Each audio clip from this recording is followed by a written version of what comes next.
말씀은 요한계시록 1장 9절에서 20절까지의 말씀입니다. 먼저 한 절씩 교독하신 후에 말씀 살피도록 하겠습니다. 요한계시록을 시작하면서 요한이 먼저 예수 그리스도에 대해서 이제 소개를 했습니다. 어떻게 소개를 했는가요? 전에도 계셨고 이제도 계시고 장차 오실 이다. 그리고 특별한 표현을 이렇게 했죠. 충성된 증인이시다라는 그 표현을 요한이 했습니다. 그래서 죽은 자 가운데서 먼저 나시고 임금들의 머리가 되시고 우리를 사랑하사 그의 피로 우리 죄에서 우리를 해방시키신 분이다 라고 그렇게 소개를 했습니다. 그리고 하나님을 위해서 우리를 나라와 제사장으로 삼으신 분이다 라는 것이죠. 그래서 볼지어다 그가 구름을 타고 다시 오시리라 이렇게 소개를 했죠. 예수님에 대한 소개를 이제 마친 후에 자기 자신에 대한 소개를 합니다. 사도 요한이죠. 어떻게 소개를 했을 것 같습니까? 늘 다른 사도들이 그 표현했던 것처럼 하나님께 부르심을 받은 사도요. 아니면은 또 특별히 요한 같으면은 예수님이 가장 사랑하셨던 제자요. 주님의 어머니 마리아를 모시고 살았다. 복음서를 기록했다. 이렇게 할 수도 있었겠는데 요한은 보니까 그렇게 소개를 하지 않고 9절에 이렇게 소개를 합니다. 9절 말씀을 한번 다시 같이 읽겠습니다. 나 요한은 너희 형제여 예수의 환난과 나라와 참음에 동참하는 자라. 하나님의 말씀과 예수를 증언하였으므로 말미암아 반모라 하는 섬에 있었더니 보통 이제 사도라는 표현을 이렇게 요한은 하지 않고 형제라고 이렇게 표현합니다. 요한 2서 요한 3서에 보면은 장로인 나는 이렇게 표현을 했는데 계시록에서는 나 요한은 너희 형제다라고 표현을 하죠. 예수 안에서 여러분과 함께 고난과 인내를 감당하며 그 나라를 위해 함께 일하는 여러분의 형제로서 하나님의 말씀과 예수의 복음을 증거하다가 이곳 반모섬에 갇힌 몸이 되었다라고 이렇게 표현을 하고 있습니다. 노사도의 그런 겸손한 인품과 그 담담함이 좀 묻어나는 것 같습니다. 자기 인생을 한마디로 그냥 진솔하게 또 담담하게 이렇게 표현을 하고 있다는 거죠. 지금 많은 그리스도인들이 로마의 핍박 가운데 고통을 함께 지금 당하고 있는 상황인데 나도 너희와 같이 함께 형제된 자다. 그러니까 고난을 같이 지금 겪고 있다는 것이죠. 예수의 환난과 나라와 참음, 그렇지만 참고 인내하는 이것에 지금 동참하고 있는 자다라고 소개를 합니다. 노사도의 이런 고백을 이제 보면서 우리도 인생에 늙음하게 황혼이 깃들 무렵에 이런 고백을 할 수 있으면 참 복된 인생이겠다라고 생각을 합니다. 예수 그리스도 안에서 고난과 인내를 감당했다. 그리고 주님의 나라를 위해 일했다라는 이런 고백. 지금도 이 복음 때문에 잡히고 감금당하고 고문당하고 순교의 피까지 흘리는 이런 일들이 많이 일어나고 볼 수 있습니다. 근데 이런 일들을 들을 때 어떤 굉장한 특별한 일이거나 놀랄 만한 일이거나 억울한 이런 일이 아니다라는 것을 알 수가 있습니다. 미리 주님이 다 말씀하신 것이죠. 성경에 다 나와 있는 것입니다. 산상수훈, 마태복음 5장에 보면 산상수훈에 주님께서 이렇게 말씀을 하셨죠. 의를 위해 핍박을 당하는 자가 복이 있다. 복 있는 일이라고 하시죠. 천국이 그들의 것이기 때문에 그렇다. 나 때문에 너희를 핍박하고 욕하고 거짓으로 너희를 거슬려 모든 악한 말을 이렇게 퍼부을 때 너희에게 복이 있다. 오히려 기뻐하고 이건 즐거워해야 할 일이다. 왜냐하면 하늘에서 상이 엄청나게 크다라는 것이죠. 전에 있었던 모든 선지자들도 이런 핍박과 모독을 다 당하였다라고 주님이 말씀을 하십니다. 베드로 사도는 어떻게 이야기를 하는가? 한 구절만 찾아보겠습니다. 베드로전서 2장 12절 13절 말씀을 우리 같이 읽겠습니다. 사랑하는 자들아, 너희를 연단하려고 오는 불시험을 이상한 일 당하는 것 같이 이상히 여기지 말고 오히려 너희가 그리스도의 고난에 참여하는 것으로 즐거워하라. 이는 그의 영광을 나타내실 때에 너희로 즐거워하고 기뻐하게 하려 함이라. 아멘. 이거 당연한 일이라는 거죠. 이상하게 여기지 말라라는 것은 이것은 당연히 있어야 되는 일이다라는 의미입니다. 주님을 믿고 따르는 믿음의 사람들에게 결코 쉬운 길이나 넓은 길을 열어주시지 않는다는 것이죠. 굉장히 좁고 불편하기도 하고 때로는 고통스러운 이 길을 우리 앞에 허락을 하십니다.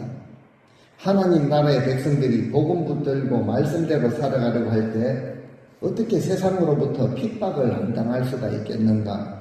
핍박 당하는 것은 당연한 일이다. 이상하게 여기지 말고 오히려 그때 기뻐하라, 즐거워하라 라고 이렇게 말씀을 하십니다. 왜냐하면은 주님이 오실 때 그때 우리로 하여금 기쁨과 즐거움을 누리게 하려고 상급을 받게 하시려고 이런 당연한 일들을 우리 여정에 주시는데 우리 신앙의 여정에 복음을 위한 이런 고난이 없다라는 이것을 오히려 우리는 이상하게 여겨야 하는 것이죠. 지금 파리 올림픽이 오늘 아마 폐막식을 8월 11일까지 그러니까 오늘 아마 폐막식을 하는 날인 것으로 알고 있습니다. 올림픽을 시청을 하지는 않았는데요. 오래전에 이 금메달을 딴 선수가 인터뷰에서 이런 표현을 했다라고 합니다. 여기 있는 어떤 선수 누구든지 어떤 사람들 중에 나보다 땀을 더 많이 흘린 사람이 있다면 이 메달 가져가도 좋습니다 라고 당당하게 이렇게 인터뷰를 한 적이 있다라고 합니다. 우리는 모두가 다 주님의 심판대 앞에 서야 하는 그런 존재들입니다. 그런데 믿는 자들에게 있어서 주님의 심판대는 시상대와 같다라고 생각을 합니다. 그때 이 땅의 금메달하고는 비교가 되지 않는 이런 생명의 면류관 상급을 충성된 종들에게 주실 것입니다. 그때 우리도 이런 고백을 드릴 수 있다면 참 좋겠습니다. 세상을 살면서 나보다 더 고난을 인내로 감당하며 하나님의 말씀과 복음을 증거했고 의를 위해 핍박까지 당한 자가 있다면 내 면류관을 가져가도 좋습니다 라는 이런 고백. 감당한 자들에게는 주님께서 다시 오셔서 그 영광을 나타내시는 날에 존귀와 영광의 상급을 주실 것입니다. 이제 다음 시간에 살피겠지만 생명의 면류관이라고 표현을 하십니다. 그래서 요한은 믿음의 사람들이 이 땅을 사는 동안에 어떤 신앙의 덕목이 있어야 하는가를 보여주시는 것이죠. 바로 우리 성도들의 정체성이기도 합니다. 세상에서 화려하고 안정되고 성공된 삶이 아니라 예수 그리스도와 복음을 위해서 고난을 당하며 그 가운데서도 기뻐하며 기꺼이 고난에 동참하려는 이런 자세, 이런 신앙의 덕목이 성도들에게 필요한 것은 당연한 일이라는 것이죠. 비록 좁은 길로 가며 환난도 당하지만 잘 감당한 자들에게는 그의 나라를 유업으로 주시고 또 참으면 영광도 있다라고 하시죠. 그리고 주님과 함께 영원히 길이 왕도릇하게 하시리라 라고 성경이 분명하게 말하고 있습니다. 이것이 우리의 소망이고 우리의 삶이 되어야 하는 것이죠. 그래서 요한은 10절에 보니까 이제 하늘로부터 들려지는 이 소리를 듣게 됩니다. 어느 주의 날에 내가 성령께 온전히 사로잡힌 그런 상태에 있었을 때 갑자기 내 뒤쪽에서 나팔 소리와 같은 이런 큰 음성이 들려왔다라고 고백을 하고 있죠. 주의 날입니다. 홀로 외롭게 있었던 요한에게 성령이 임하십니다.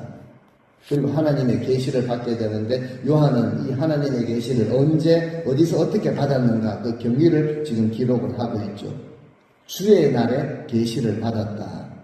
그 주님이 부활하신 후 제자들이 함께 모인 날도 바로 주의 날이었습니다. 사도행전에도 주의 날에 성도들이 함께 모여서 떡을 떼고 교제를 했다는 것이죠. 사도시대에 벌써 주일을 복된 날로 구별하는 이런 표시들이 많이 있었습니다. 오늘 본문에도 보니까 주의 날에 요한이 성령에 사로잡히죠. 뒤에서 나는 나팔 소리 같은 큰 음성을 듣게 됩니다. 영어로 듣게 되는 그런 큰 용량의 스피커에서 들려지는 이런 소리가 아니라 그 심령으로 영어로 듣게 되는 이 큰 음성이 들렸다라는 것이죠. 비록 자신은 이 반모라는 섬에 갇혀있는 신세에 있지만 성령에 감동되어 하나님의 음성을 지금 듣고 있다라는 것이죠. 우리는 간혹 이 땅의 삶에 고난이 없을 때보다 잘 나가고 평안할 때 주님이 나와 함께 하셨다라고 그렇게 생각을 좀 하는 것 같습니다. 그리고 그때 고백을 많이 하죠. 간증 같은 것을 많이 합니다. 성공 가도를 달리고 있을 때 잘 나가고 엄청나게 대박이 터졌을 때 간증이라는 형식을 빌어서 주님이 나와 함께 하셨다, 역사하셨다라는 이런 표현을 우리는 잘 하는 것 같습니다. 그런데 하나님은 우리의 상황과는 상관없이 언제나 우리와 동행하시고 우리와 함께 하시고 우리를 도우시는 분이시죠. 아니 오히려 고난 가운데 더욱 함께 하시며 감당할 힘을 공급해 주시는 하나님이 되시는 것입니다. 비록 요한은 지금 유배를 당하는 상황이지만 성령에 감동되어 하나님의 음성을 지금 듣고 있습니다. 뒤쪽에서 들리는 나팔 소리 같은 그런 음성이다. 큰 음성이라고 지금 표현을 하는 것이죠. 어떤 음성입니까? 11절부터 나오는데 요한아 지금 네가 보는 것을 두루마리의 기록을 그대로 기록을 하여서 이제 에서, 버두, 사빌라 7 아시아 지방의 7 교회에 보내라 라고 이렇게 말씀을 하십니다. 주님께서 요한에게 들려주시는 그리고 요한으로 하여금 보게 하시는 모든 내용을 빠짐없이 책에 기록하라는 것이죠. 성경입니다. 성경을 기록하게 하신 것은 이 하나님이 하시는 말씀, 하나님이 주신 말씀, 이 진리를 잘 간직하고 전파하고 성도들로 하여금 그 말씀 그대로 진리의 말씀 그대로 살아가게 하시기 위하여서 또 믿음 가운데 든든히 서도록 하기 위해서 이 말씀을 우리에게 허락하셨다라는 것을 증거하고 있습니다. 그래서 우리는 이 책, 나중에 보면은 이 책을 먹으라라고 하죠. 찢어가지고 이빨로 씹어서 먹으라는 것이 아니라 완전히 이 말씀을 그대로 순종하고 소화를 시켜서 내 삶에 그런 정말 피와 살이 되도록 하라라는 그 말씀이죠.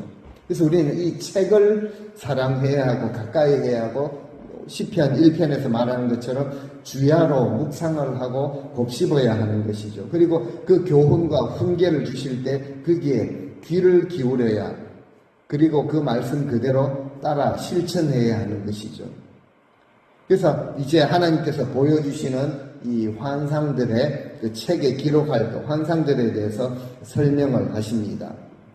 12절 말씀, 요한이 이제 그 음성을 알아보려고 그쪽을 향해 몸을 돌이켰을 때 요한의 눈에 들어오는 것이 있었죠. 7 금촛대를 보게 됩니다. 금촛대라는 것은 이제 성막을 연상시키죠. 성막의 성소 안에 비치된 거룩한 기구들 가운데 금촛대가 있었습니다. 항상 불을 밝혀주는데요. 성소를 밝혀주는 그런 도구였습니다.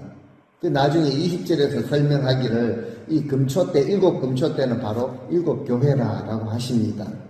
그런데 왜 교회를 이 금촛대에 비유를 하시는가? 그러니까 교회는 금촛대와 같다라는 것이죠. 하나님 앞에서 이 성도들은 존귀한 존재라고 그렇게 시편에도 말씀을 하십니다. 그리고 교회는 영광스러운 그런 조직이라는 것이죠. 이런 교회가 세상 가운데 금촛대와 같이 빛을 비추는 사명이 있다라는 것을 보여주시는 것입니다. 그래서 이 땅에 있는 교회 그리고 이 세상을 살아가는 성도들 삶에는 비록 고난과 핍박과 연단이 있다고 할지라도 세상 가운데 빛을 비추는 이런 삶을 살아야 한다라는 것을 말씀하시는 것이죠. 그리고 촛대 사이에 13절에 보시면은 촛대 사이에 인자 같은 분이 서 계십니다. 그 발을 보니까 발까지 끌리는 옷을 입으신 것 같고 가슴에는 금띠를 두르고 계십니다. 그 주님의 모습이 상징적으로 묘사가 된 것이죠. 발에 끌리는 그런 깨끗한 이런 옷을 입으시고 가슴에는 금띠를 띠고 계신, 그러니까 왕으로서의 이제 다시 오실 그리스도 주님으로서 이 영광과 위엄을 나타내시는 것입니다. 이제 편지를 곧 보내게 될 아시아에 있는 7 교회들 사이를 거닐고 계시다는 것이죠. 지금 그 교회들은 핍박을 당하고 고통 가운데 정말 이렇게 환난을 견디면서 인내하면서 믿음의 역사를 감당하고 있는 그런 교회들입니다. 이 교회들 가운데 주님이 거닐고 계시다, 함께 하시다라는 것이죠. 교회들 가운데 계시는 분이십니다. 주님은 고난받는 성도들을 절대 외면하지 아니하시고 그 삶, 그 가운데 거닐고 계시며 함께 하시며, 때로는 볼 때 침묵하고 우리를 돌보시지 않는 것 같이 보이지만 그렇지 않다라는 것이죠. 매 순간순간 우리를 감찰하시고 우리와 동행하시고 우리 사이에 거닐고 계시는 분, 주님을 이렇게 묘사를 하죠. 14절에 보니까 머리털, 그 흰 양털 같다는 거죠. 주렁주렁 이렇게 늘어진 머리털이 흰 양털과 같고 눈처럼 그 희다라고 이렇게 표현합니다. 검은 머리가 아니라 정말 눈처럼 하얀 그런 머리털, 이렇게 묘사를 하고 있죠. 그리고 그분의 눈을 보니까 타오르는 불꽃 같습니다. 그 주님은 인자하신 분이신데 그 눈이 불꽃 같다라고 기록을 하고 있죠. 그 다시 오실 주님은 모든 죄와 악에 대해서 심판을 내리시는 심판의 주로 오시는 분이다라는 것을 기록을 하고 싶었던 것이죠. 15절 말씀에 보니까 발을 표현합니다. 그분의 발은 용광로, 풀무불이죠. 풀무불, 용광로에서 재련된 빛난 주석과 같다라는 것이죠. 그분의 음성을 보니까 많은 물소리, 그러니까 폭포수와 같은, 우렁찬 폭포수와 같은 이런 음성을 가지신 분이다. 주석 같은 발이라는 것은요, 이제 에스겔, 다니엘서에도 주님을 묘사할 때 이렇게 표현을 하는데, 모든 것을 심판하시는 권세를 가진 분이다라는 것을 나타낼 때 사용하는 단어가 바로 주석이라는 이런 단어로 표현을 하고 있습니다. 음성을 들어보니까 많은 물소리는 폭포에서 떨어지는 그런 거대한 폭포를 생각나게 하시죠. 그 말씀의 권위를 나타내는 것입니다. 예수 그리스도의 말씀에, 성경의 말씀은 위엄과 권위가 있다라는 것이죠. 그렇기 때문에 누구든지 이 말씀을 그대로 받아들이고 순종을 할 때 말씀이 살아서 놀랍게 그 삶 가운데 역사하는 것이죠. 그리고 요한은 계속해서 자신이 본 것에 대해서 설명을 이어갑니다. 16절 말씀을 보시겠습니다. 그분의 오른손을 보니까 오른손에는 7개의 별을 쥐고 계십니다.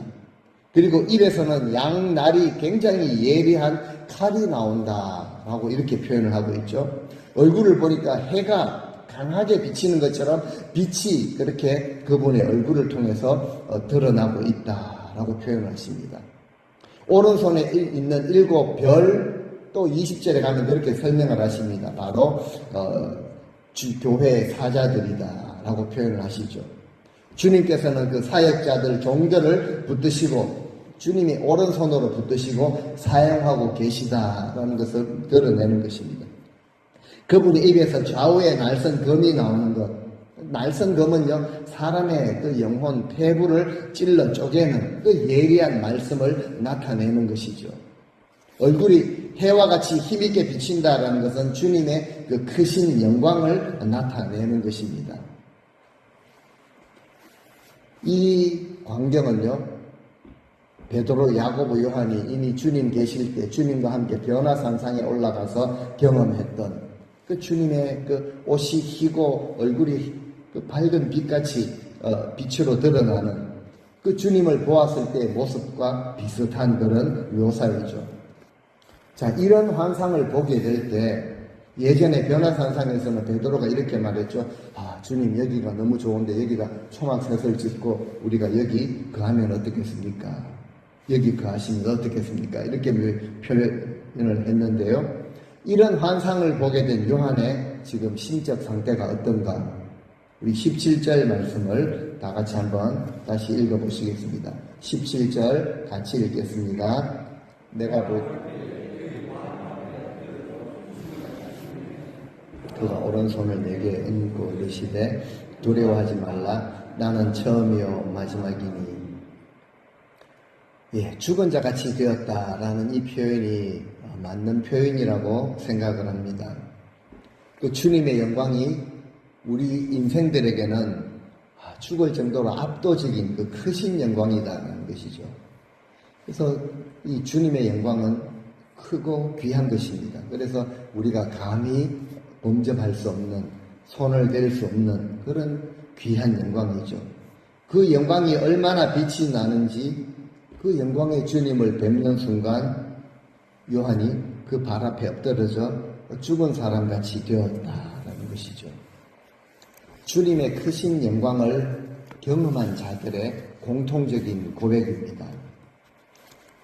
성경에 나오는 인물들만 보더라도 베드로는요, 주여 나를 떠나소서 나는 죄인입니다. 이사야도 이렇게 고백하죠. 선지자였음에도 불구하고 화로 단다여 망하게 되었도다. 다니엘도 비슷한 경험을 합니다.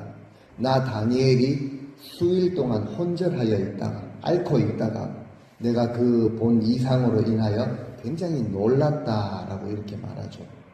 바울도 마찬가지입니다. 주님을 만났을 때 그 영광 압도되어 정말 앞을 보지 못하는, 그리고 나중에 이렇게 고백하죠. 여러 계시를 받은 것이 지극히 크기 때문에 이것이 오히려 육체의 가시를 가졌다라고 표현할 정도로 그렇게 고백을 했다는 것이죠. 지금 요한이 이런 계시를 받고 환상을 보는 가운데 엎드러져서 죽은 자같이 그렇게 되어버린 것입니다. 이 주님께서 지금도 놀라운 권세와 크신 영광을 가지고 우리 가운데 교회들 사회를 거니시고 우리 가운데 임재하시는 분이시죠. 우리는 이런 영광의 주님, 크신 주님 앞에 우리는 어떤 자세로 예배를 드리고 또 주님이 주시는 이 말씀을 어떤 자세로 순종을 해야 하고 주님이 주신 사명을 어떤 자세로 감당해야 하는가라는 것을 우리는 깊이 살펴보아야 할 것입니다. 주님은요, 우리가 어떻게 대우를 해드리든지 거기에 상관없이 영광과 크신 존귀함을 가지신 분이시죠. 그리고 하나님은 분명히 말씀을 하시는데 만홀히 여김을 받지 아니하시는 분이라 라고 하십니다. 이 귀하신 주님을, 그래서 성경은 하나님을 사랑하되 우리의 마음과 정성과 뜻과 힘, 또 생명을 다해서 섬겨야 한다라고 그렇게 우리에게 말씀을 주시는 것이죠. 환난과 고통을 경험하며 살아가는 우리 인생에게 우리 주님 앞에 그 영광 앞에 서게 되는 이런 일들은 물론 두렵고 떨리는 일이기는 합니다. 그런데 보니까 주님은 그때 오른손을 요한에게 얹으시고 이렇게 말씀하시죠. 두려워하지 말라. 나는 알파와 오메가다. 처음이요 마지막이다 라는 표현을 또다시 하십니다. 모든 것을 영원부터 영원까지 모든 것을 주관하는 자다라는 이 표현이죠. 그리고 또 18절에 이런 표현을 하십니다. 18절 말씀 같이 읽겠습니다. 곧 살아있는 자라 내가 전에 죽었었노라. 볼지어다 이제 세세토록 살아있어 사망과 음부의 열쇠를 가졌노니. 분명히 말씀하시죠. 나는 살아있는 자다. 내가 전에 십자가에 한번 죽었지만 보라, 이제는 영원히 살아있어 사망과 음부의 열쇠를 내가 가지고 있다라고 표현을 하십니다. 주님은 스스로를 살아있는 자라고 표현하시죠. 지금도 살아계시며 역사하시며 우리 가운데 교통하시는 분이시죠. 그리고 우리는요, 지금도 살아계시며 역사하시며 우리 가운데 함께 하시는 그 주님을 믿는 자들입니다. 지금도 살아계시고 역사하시는 우리 가운데 함께 하시는 주님이 아니라면은 믿을 필요가 없습니다. 존재하지 않는 분이거나 우리 위해서 역사하지 않는 분이라면은 우리가 가지고 있는 믿음은 시간 낭비죠. 에너지 낭비입니다. 물질 낭비에 지나지 않는 것입니다. 주님이 분명히 선포하시죠. 죽었다가 부활하셔서 영원토록 살아계시고 지금도 우리 위해서 역사하시는 분이시기 때문에 알파와 오메가, 영원부터 영원까지 계시는 모든 것을 주관하시는 절대 주권을 가지신 분이시기 때문에 우리는 그 주님을 믿고 따르며 그분의 말씀에 순종함으로 살아가는 자들이 되고 또 그 기업의 영광의 풍성함을 누릴 자들로 우리가 지금 살아가게 된 것이죠. 19절 말씀에 이렇게 표현합니다. 지금까지 보여주신 그 모든 환상을 다 기록하라. 지금 일어나고 있는 일, 또 앞으로 일어나게 될 모든 일을 기록하라. 이 바로 성경이죠. 성경은 바로 우리를 위해 기록하신 책이다라는 것이죠. 마지막 20절을 또다시 읽습니다. 같이 읽겠습니다. 네가 본 것은 내 오른손에 7별의 비밀과 또 7금 촛대라. 7별은 7교회의 사자요 7촛대는 7교회니라. 요한에게 보여준 그 환상을 설명하시는데요. 앞에서 말한 그런 것처럼 오른손에 쥐고 계시는 7별은 7교회 사자들입니다. 그리고 7촛대는 편지를 받게 될 7교회들이죠. 지상의 모든 교회를 다 대표하는 그런 표현입니다. 그래서 이제 그 교회들에게 보낼 이 편지의 내용은 이제 앞으로 2장, 3장에 걸쳐서 에서버두, 사빌라 7교회들을 그렇게 살피고자 합니다. 이 말씀을 내주면서요, 주님은 7금촛대 사회를 거니시는 분이시다라는 이 표현을 우리가 마음에 잘 새기고 또 신앙생활 하시면 큰 유익이 있을 것입니다. 교회의 머리가 되시는 분이시고 온 세계와 우주, 영원부터 영원까지 다스리시며 통치하시는 분, 우리가 믿고 있는 주님이 그 주님이시라는 것이죠. 그리고 이것을 우리가 깨닫게 될 때 우리는 그 앞에 정말 주님의 그 거룩하심과 영원하심과 그 영광 앞에 엎드러져 죽은 자와 같이, 이건 나쁜 표현으로 하는 것이 아니라 정말 주님의 그 영광 앞에 우리 자아가 깨어지고 엎드려지고 굴복하게 되어지고요. 그래서 주님의 그 주권 앞에 굴복할 수밖에 없는 존재들임을 우리는 고백하지 않을 수가 없는 것이죠. 교회는요, 성령께서 역사하시는 교회입니다. 신약의 교회를 시작하신 분도 성령이시고 지금도 교회와 성도들을 위해서 말할 수 없는 탄식으로 중보하시는 분이시죠. 하나님 아버지께 우리를 위해 중보하신다는 거죠. 아버지, 성도 아무개 이런 상황에 있습니다. 이런 교회가 이런 상황에 처해 있습니다. 라고 중보하시는 분이시죠. 그리고 역사하시는 분도 성령님이십니다. 하나님이 보내셔서 역사하시는 성령님. 그래서 우리는 예배를 드릴 때 오직 영과 진리로 성령으로 예배를 드리고 우리에게 허락하신 사역을 감당할 때도 영으로 감당하고 오직 영으로 봉사하며 섬기는 교회가 되어야 한다는 것이죠. 이것을 통해서 우리는 교회의 사명을 깨닫게 됩니다. 이렇게 감당할 때 교회는 세상 가운데 빛을 비추는 이런 교회가 되는 것이죠. 실력이나 어떤 방법론이나 경험으로 그리고 세상적인 그런 성공한 이런 사례들을 잘 벤치마킹 해가지고 될 수 있는 일이 아니다라는 것이죠. 세상의 방법으로 감당할 수가 없습니다. 그리고 그렇게 하려고 했어도 안 되는 것이죠. 왜 그렇습니까? 교회는 하나님의 그 법도를 따르고 거룩한 곳이기 때문에 그렇습니다. 그리고 혹 우리 삶에 시련과 고난, 연단이 찾아온다고 할지라도 이상하게 여길 일이 아니라는 것입니다. 믿음의 눈으로 잘 해석을 하시고 그리고 성령께서 공급하시는 힘으로 우리 주님 주시는 지혜로 하나님께서 주시는 부어주시는 은혜로 모든 일을 우리 능히 감당하시는 그런 성도님들이 되셔야 합니다. 그리고 그런 교회가 되어야 합니다. 이제 다음 시간 2장부터 7교회를 향해서 주시는 주님의 메시지를 우리 교회 역시 이 마지막 때를 힘겹게 사명을 감당하며 힘겹게 믿음의 삶을 고군분투하며 살아가시는 우리 교회와 우리 모든 성도님들이 다 함께 들으시고 순종할 수 있으시기를 소망합니다. 우리 같이 한번 자리 일어나셔서 우리 결단 찬송 먼저 드리도록 하겠습니다.